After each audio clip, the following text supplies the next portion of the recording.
if there really is a fire and there is only the chance to take one thing under my arm, I think personally I would take his design for the experimental auditorium, which was a piece that has not been realized yet, and that's one of the reasons why I would do it, because there's still sort of a glint of hope that if we save that, someday Prince Charming will come along and say, here's $10 million and let's build this hall. Whereas all of the musical works that are demonstrated here do exist, have been realized, are regularly performed. In this project, it was, it's an interesting story because Iannis was invited to participate as a jury member for the competition of the new Cité de la Musique in Paris, sort of a musical center, beehive, sort of a South Bank for music in the east side of Paris.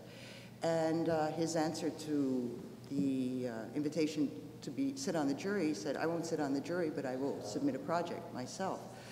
And therefore he had to, again, not being a certified architect, he had to collaborate with one of his former collaborators, Jean-Louis Verret, which ties us back to the Le Corbusier here. So in a way it does kind of open and close the parentheses of his career as an architect. But in the project itself, I think it really is kind of the total synthesis of his experience, both as an architect and as a musician. This could only have been designed by a musician. There are a few details. The form of the hall itself, the floor plan of the hall itself, is in what he calls a patatoid. And as a kind of joke, it looks like a patate, it looks like a potato. But actually a patatoid is a mathematical, like an ellipse, an elliptic form. And he decided that it had to be at 8 degrees torsion. I've asked every architect and every acoustician that I know, why did he choose this? Nobody knows. So for me, it's still an open book for further research. And as a researcher, this is something that, you know, well, all of them are still open books. I think we'll be studying these works for many, many generations.